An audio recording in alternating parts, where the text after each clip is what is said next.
Good morning dear aspirants. तो आज का टॉपिक है प्रॉपर्टीज़ ऑफ मेटल। चाहे आप हिंदुस्तान का कोई भी एग्ज़ाम दे रहे हो, प्रॉपर्टीज़ ऑफ मेटल से क्वेश्चंस आते हैं। इवन जो आपकी क्लास 10th का मेटल वाला चैप्टर है उसमें आपकी प्रॉपर्टीज़ दी हुई है, उसको मैंने समराइज़ कर दिया है यहाँ पे, बिल्कुल टू द पॉइंट डिस्कस कर रही हूँ आपसे। और वैसे तो ये लेक्चर्स मेरे कॉम्पिटिटिव एग्ज़ाम्स के लिए है, पर सभी एग्ज़ाम्स के लिए ये बेनिफिशियल रहेगा। 5 मिनट में आपको ये सारा मैं कंटेंट प्रोवाइड कर रही हूँ, बहुत ही इंपॉर्टेंट मैंने लिए हुए हैं। अच्छा, उस बुक में पढ़ते हैं तो समझ में नहीं आता, जब हम लोग ऐसे सेपरेट करते हैं उसको मटेरियल को तो याद हो जाता है। तो आई होप मेरी कोशिश आपको समझ आएगी। तो जो यहाँ पर लिखा हुआ है लेड क्या है? लेड एक पुअर कंडक्टर है हीट का, ठीक है। तो लेड एक ऐसा मेटल है जो कि कैसा कंडक्टर है? पुअर कंडक्टर है हीट का। तो अगर क्वेश्चन आता है कि लेड कंडक्टर है या ऑप्शंस 3-4 आए तो आपको क्या देखना है? पुअर कंडक्टर है, हीट अब्जॉर्ब नहीं करता है, ठीक है। उसके बाद मेटल जब भी ऑक्सीजन के साथ कंबाइन करेगा तो मेटल ऑक्साइड बनेगा, ठीक है। लेकिन ये मेटल ऑक्साइड एसिड और बेस दोनों से रिएक्ट करते हैं, इसलिए हम इन्हें क्या कह सकते हैं? Amphoteric in nature. Amphoteric substance क्या होते हैं? ऐसे सब्सटेंस जो एसिड और बेस दोनों के साथ रिएक्ट कर जाए उनको एम्फोटेरिक कहेंगे, ठीक है। तो आपको समझ में आ गया होगा। तो ये आपको याद रखना है, एम्फोटेरिक कौन से होते हैं? जो ऐसे मेटल ऑक्साइड जो कि एसिड और बेस के साथ दोनों के साथ रिएक्ट कर जाए, एम्फोटेरिक इन नेचर है, ठीक है।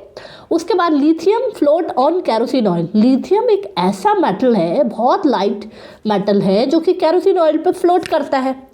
उसके बाद नेक्स्ट है मैग्नीशियम, जो है वो गर्म पानी हॉट वाटर के साथ रिएक्ट करता है, ठीक है। उसके बाद एल्युमिनियम, आयरन, जिंक, ये सभी रिएक्ट किसके साथ करते हैं? स्टीम के साथ रिएक्ट करते हैं, भाप के साथ रिएक्ट करते हैं, ठीक है। मैंने क्या बोला?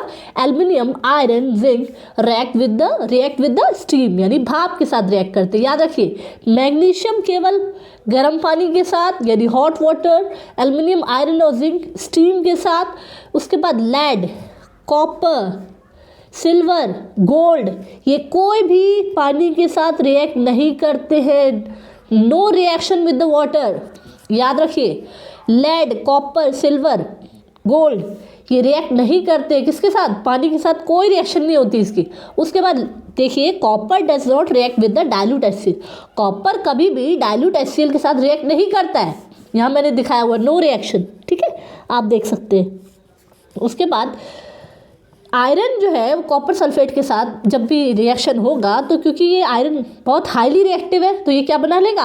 आयरन सल्फेट बना लेगा, कॉपर अलग हो जाएगी, ठीक है। ये आपको पता होगा, हाई रिएक्टिव मेटल हमेशा लो रिएक्टिव मेटल को उसके सॉल्यूशन में से डिस्प्लेस कर देता है, हटा देता है, ये आपको याद रखना है, ठीक है।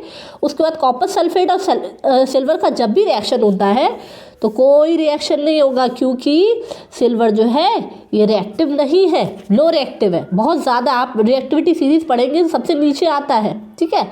और उसके बाद सोडियम और पोटेशियम आर हाई रिएक्टिव। कैसे है सोडियम और पोटेशियम? कैसे है? हाई रिएक्टिव है। ये तो आपको ये कॉमन है, ये सबको पता होता है।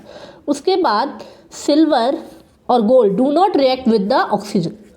सिल्वर और गोल्ड ऑक्सीजन के साथ रिएक्ट नहीं करते, चाहे टेम्परेचर कितना भी हाई हो। टेम्परेचर कितना भी हाई हो, ये किसी के साथ रिएक्ट नहीं करते। तो 5-10 मिनट में मेरे ख्याल से आपका ये पूरा हो गया होगा। और आपको वीडियो कैसा लगा ज़रूर बताएं। इम्पॉर्टेंट चीज़ें मैं ज़रूर शेयर करूँगी आपसे। और थैंक्स फॉर वॉचिंग।